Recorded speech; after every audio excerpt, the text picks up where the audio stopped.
Police వారి ద్వారా అందిన సమాచారం పరంగా ఈ వెహికల్ని ఏదైతే వైఎస్ఆర్సీపీ భరత్రాం ప్రచార రథాన్ని వాళ్ళ పార్టీ వారే తనకి సంబంధించిన వ్యక్తులే సింపతి కోసం వారి వెహికల్ని వారే కార్ చేసుకున్నారని ఇప్పుడే నాకు గౌరవ ఎస్పీ గారు తెలియజేశారు.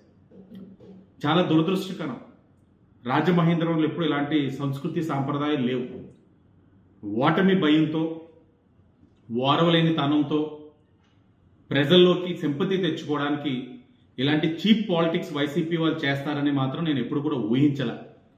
ఇది ఒక నగర ప్రజలకి తెలియాలని తెలియచేస్తూ శనివారం నాడు డీటెయిల్డ్ ఇన్వెస్టిగేషన్ రిపోర్ట్ తోటి ప్రెస్ మీట్ పెడతాం. వీరి యొక్క చీప్ పాలిటిక్స్ రాజమండ్రి ప్రజలకే కాదు, రాష్ట్రంలో అందరికీ తెలియాలి. వైసీపీ పార్టీ వారు వారి ప్రచార రథాలను వాళ్ళే కాల్ చేసుకొని దాన్ని మళ్ళీ తెలుగుదేశం పార్టీ వారికి ఆపాదిస్తూ ప్రజల్లోని ఇది ఒక విధమైన పాలిటిక్స్ తోటి, సింపతి పాలిటిక్స్ తోటి ప్రజల్లోకి రావడానికి ప్రయత్నాలు చేస్తా ఉన్నారు. అది ప్రజలకి తెలియాల్సిన అవసరం ఉంది. రాజమండ్రి ప్రజలు గమనించగలరు. అతని పేరు దంగేటి శివాజీ. ఇతనుకి ఇండస్ట్రియల్ జగదీశ్వరి ఇండస్ట్రియల్ అనే అల్యూమినియం కంపెనీ ఉంది. ప్రొపరేటర్ అతనికి ఈ తాడితోటలో ఉంది. ఈ శివాజీ అనే అతను ఒక 6 months నుంచి వైఎస్ఆర్సీపీ పార్టీలో కార్యకర్తగా ఉంటున్నారు. అదేవిధంగా మాజీ ఎంపీ భరత్ గారి యొక్క తండ్రి గారి అయిన నాగేశ్వరరావు గారి దగ్గర ముఖ్య అనుచరుగా ఉంటూ most of the time Morgan ఎస్టేట్లో స్పెండ్ చేసేవారు.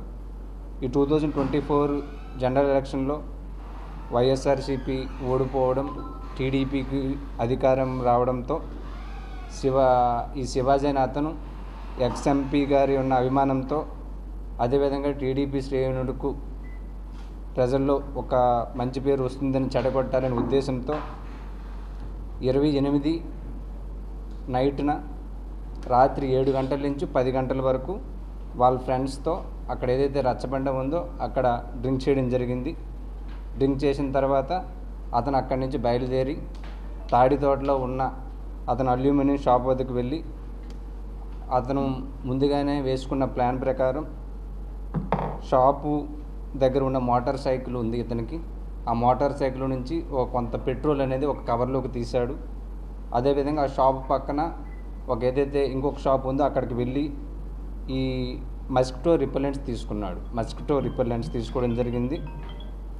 ఈ మస్కిటో రిపెల్లెంట్స్కి ఒక 4 మ్యాచ్ స్టిక్స్ని కట్టి ఈ ఏదైతే ఆల్రెడీ కలెక్ట్ చేసిన పెట్రోలు, ఈ మస్కిటో రిపెల్లెంట్తో ఉన్న మ్యాచ్ స్టిక్స్ రెండూ కూడా తీసుకొని ఒక 10:30 సమయంలో అక్కడెక్కడైతే ఈ క్యాంపెయినింగ్ ప్రచార రథం ఉందో అక్కడికి వెళ్ళి ఈ క్యాంపెయినింగ్ వెహికల్ యొక్క ఫ్రంట్ వెహికల్ లెఫ్ట్ వీల్ మీద ఈ సెటప్ చేసి అక్కడి నుంచి వెళ్ళిపోవడం జరిగింది. ఈ పెట్రోలు అదేవిధంగా మ్యాచ్ స్టిక్ ఆ మస్కిటో రిపెల్లెంట్ అంటించేసి అక్కడి నుంచి వెళ్ళిపోయాడు. ఓన్లీ ఈ శివాజీ వైఎస్ఆర్సీపీ పార్టీకి అదేవిధంగా ఎక్స్ఎంపీ భరత్రాం గారికి సానుభూతి వస్తుంది అనే ఉద్దేశంతో చేశాడని చెప్పి మా ముందు అంగీకరించడం జరిగింది. ఈ పర్సన్ని జ్యుడిషియల్ రిమాండ్కి పంపడం కూడా జరుగుతుంది. నెల రోజుల క్రితం ఎలక్షన్ ముందు వచ్చి మా దగ్గర చేరి ఇవాళ వచ్చి వెహికల్ తగలబెట్టాడని చెప్తా ఉన్నారు పోలీస్ డిపార్ట్మెంట్. 15 సంవత్సరాల నుంచి కార్యకర్తలకు లేని బాధ ఈ నెల రోజుల ముందు వచ్చిన వ్యక్తికి ఎక్కడి నుంచి వచ్చిందని అడుగుతున్నా. దీంట్లో కూడా ఒక కాన్స్పిరసీ ఉంది. సో ఖచ్చితంగా పోలీస్ డిపార్ట్మెంట్ వారు దీనిపైన పూర్తిగా సమగ్రమైన ఎంక్వైరీ చేయాలి. దీంట్లో దోషులు ఎవరు ఉన్నారు, బాధ్యులు ఎవరు ఉన్నారు, దీన్ని పూర్తి స్థాయిగా బయటికి తీసుకురావాల్సిన అవసరం పోలీస్ డిపార్ట్మెంట్ పైన ఉంది అని కూడా ఈ సందర్భంగా తెలియపరుస్తున్నా.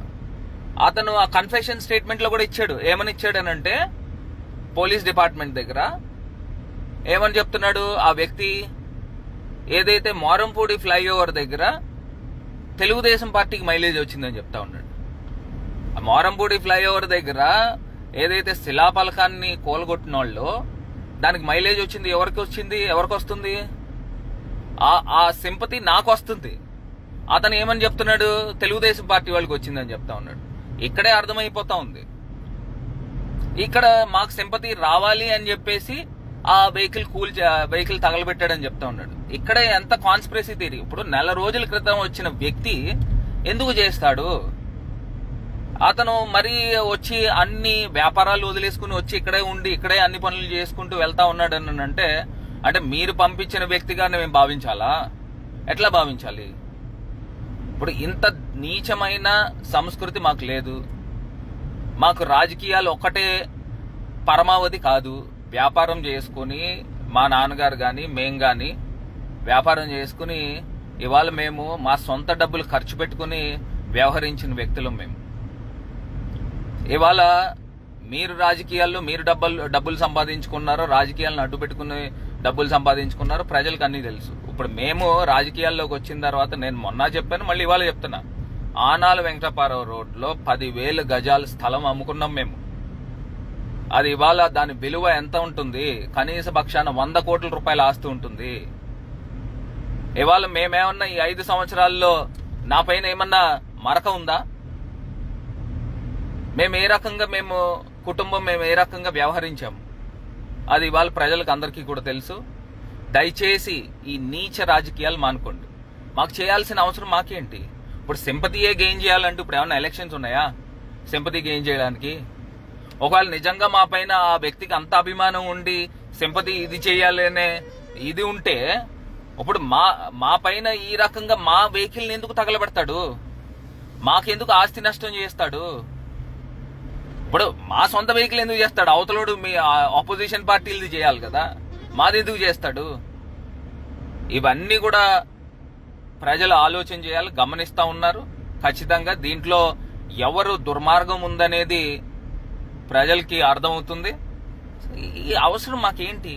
ఎందుకు మేము చేస్తాము? ఇవాళ నేను ఇందాక చెప్పినట్టు ఖచ్చితంగా నేను దేవుడి మీద ప్రమాణం చేయడానికి సిద్ధంగా ఉన్నా. నాది గాని నా కుటుంబ సభ్యులు గాని ప్రమేయం ఉంటే నేను నిలువున నాశనం అయిపోతాను. నేను డైరెక్ట్ గా వచ్చి మార్కండేశ్వర స్వామి గుడి దగ్గరకు గానీ లేకపోతే మీరు ఏం చెప్తారో ఆ గుడి దగ్గరకు వచ్చి నేను ప్రమాణం చేయడానికి సిద్ధంగా ఉన్నా. మీరు గాని మీ కుటుంబ సభ్యులు మీరు సిద్ధంగా ఉన్నారా? వెనకాతల బ్యాక్గ్రౌండ్ మీది లేకపోయి ఉంటే మీరు కూడా వచ్చి ప్రమాణం చేయొచ్చు కదా. దీనిది ఖచ్చితంగా ఒక వ్యక్తి వచ్చి అతను వచ్చి పెట్రోల్ పోసి తగలపెట్టే అంత ధైర్యం ఒక వ్యక్తికి ఉండదు, ఒక సామాన్యమైన వ్యక్తికి. దీని వెనకాతలు ఎవరో ఒకళ్ళు ప్రమేయం ఉంటే గాని ఈ విషయము ఈ కార్యక్రమం చెయ్యరు. సో ఖచ్చితంగా దీని వెనకాతలు ఎవరైతే ఉన్నారో మాకు పోలీస్ శాఖ పైన పూర్తి నమ్మకం ఉంది, విశ్వాసం ఉంది. దీన్ని బయటికి తీసుకురావాల్సిన అవసరం కూడా పోలీస్ డిపార్ట్మెంట్ పైన ఉంది అని కూడా ఈ సందర్భంగా తెలియపరుస్తూ, మరి ఇవాళ ఈ రకమైన దుష్ప్రచారం చేయడం కూడా నిజంగా చాలా బాధాకరం, శోచనీయం. ప్రజలన్నీ కూడా గమనించాలి, తెలుసుకోవాలని ఈ సందర్భంగా తెలియపరుస్తూ మరి థ్యాంక్ యూ. రేపు కూడా ఖచ్చితంగా ప్రెస్ మీట్ పెట్టి దీని యొక్క పూర్వాపరాలు పూర్తిగా లోతుగా వెళ్లి దీని వెనకాతలు ఎవరున్నారు, ఎవరు చేయించారనే అంశాలను కూడా బయటికి తీసే కార్యక్రమం చేపడతానని ఈ సందర్భంగా తెలియపరుస్తూ